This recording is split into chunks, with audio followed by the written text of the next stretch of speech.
നല്ല മഴയുള്ള ദിവസങ്ങളിൽ അച്ഛനമ്മയോട് ഒരു കാപ്പി ഉണ്ടാക്കാൻ പറയും. ഒരു പ്രത്യേക ടേസ്റ്റുള്ള കരിപ്പട്ടി കാപ്പി. മധുരവും അതിൻ്റെ കൂട്ടത്തിൽ ചെറിയൊരു എരിവുമുള്ള കാപ്പി കുടിക്കാൻ എനിക്കും ഭയങ്കര ഇഷ്ടമാണ്. അപ്പോൾ ഈ കാപ്പി എങ്ങനെ ഉണ്ടാക്കുന്നതെന്ന് നമുക്കൊന്ന് നോക്കിയാലോ. അപ്പോൾ കാപ്പിക്ക് ടേസ്റ്റ് കൂട്ടാനായിട്ട് എൻ്റെ അമ്മ ചെറിയൊരു പൊടിക്കൈയും കൂടിയും ചെയ്യും.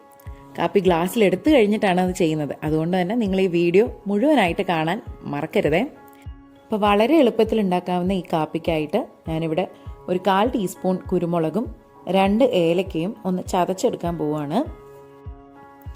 ഇപ്പോൾ ഏലക്കയും കുരുമുളകും നന്നായിട്ട് ചതഞ്ഞ് കിട്ടിയിട്ടുണ്ട്. ഇനി അതിൽ നിന്ന് നമുക്ക് ഏലക്കയുടെ തൊലി എടുത്ത് കളയാം. ഇപ്പോൾ കുരുമുളക് ഇടുന്നത് കാപ്പിക്ക് ചെറിയൊരു എരിവ് തരും. പിന്നെ ഇതിൻ്റെ കൂട്ടത്തിലിടുന്ന ഏലക്ക കാപ്പിയുടെ ഒരു ഫ്ലേവർ ഒന്ന് എൻഹാൻസ് ചെയ്യാനും സഹായിക്കും. ഇനി നമുക്ക് കാപ്പി ഉണ്ടാക്കാനായിട്ട് അടികട്ടിയുള്ള ഒരു പാത്രം അടുപ്പിൽ വെക്കാം.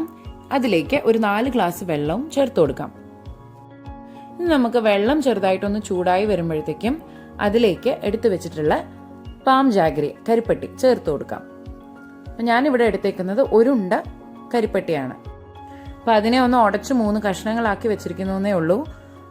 അത് നമുക്ക് ഈ വെള്ളത്തിലേക്ക് ഇട്ട് കൊടുക്കാം. അപ്പം ഞാൻ എടുത്ത കരിപ്പട്ടിയൊക്കെ വെള്ളത്തിൽ നന്നായിട്ട് അലിഞ്ഞിട്ടുണ്ട്. ഇനി വെള്ളം ചെറുതായിട്ടൊന്ന് തിളച്ച് വരുമ്പോഴത്തേക്കും നമ്മൾ ചതച്ച് വെച്ചിട്ടുള്ള കുരുമുളകും ഏലക്ക കൂടി ഇതിലേക്ക് ഇട്ട് കൊടുക്കണം. അടുത്തതായിട്ട് നമുക്ക് ഇതിലേക്ക് ചേർക്കാനുള്ളത് കാപ്പിപ്പൊടിയാണ്. 1 ടീസ്പൂൺ കാപ്പിപ്പൊടി കൂടി ചേർത്ത് കൊടുത്ത് നന്നായിട്ടൊന്ന് ഇളക്കിയെടുക്കാം. അടുത്തതായിട്ട് ഞാൻ ഇതിലേക്ക് ചേർക്കുന്നത് ഒരു നുള്ള് ചുക്കുപൊടിയാണ്. അപ്പോൾ ഒരു 1/4 ടീസ്പൂൺ ചുക്കുപൊടിയാണ് ചേർക്കുന്നത്. ഇത് തികച്ചും ഓപ്ഷണലാണ്. എനിക്ക് ആ ചുക്കിൻ്റെ ടേസ്റ്റും ആ എരിവും ഒക്കെ ഇഷ്ടമുള്ളതുകൊണ്ടാണ് ചേർക്കുന്നത്. അപ്പോൾ ആ ചുക്കിൻ്റെ എരിവും അതിൻ്റെ ആ ഒരു ടേസ്റ്റും ഒക്കെ ഈ കാപ്പിയുടെ ഫ്ലേവർ ഒന്നും കൂടെ എൻഹാൻസ് ചെയ്യും. അപ്പോൾ ചുക്ക് നിങ്ങളുടെ കയ്യിലില്ല എന്നുണ്ടെങ്കിൽ നിങ്ങൾക്ക് പൂർണ്ണമായും ഈ ഒരു സ്റ്റെപ്പ് ഒഴിവാക്കാവുന്നതേ ഉള്ളൂ. അപ്പോൾ നമ്മുടെ സ്വാദിഷ്ടമായ കരിപ്പട്ടി കാപ്പി ഇവിടെ റെഡിയായി കഴിഞ്ഞു. നിങ്ങൾ കണ്ടല്ലോ എന്ത് എളുപ്പമാണ് ഈ കാപ്പി ഉണ്ടാക്കിയെടുക്കാനെന്ന്. കുറച്ച് പേർക്കെങ്കിലും അറിയാവുന്ന ഒരു റെസിപ്പി ആയിരിക്കും ഇത്.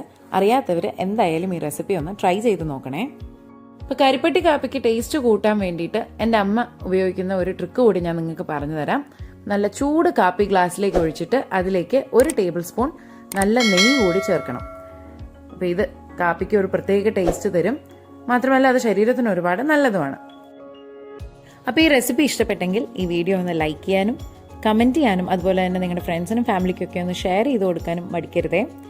അപ്പോൾ മറ്റൊരു നല്ല വീഡിയോയുമായി നെക്സ്റ്റ് ടൈം കാണാം. അതുവരേക്കും ബൈ.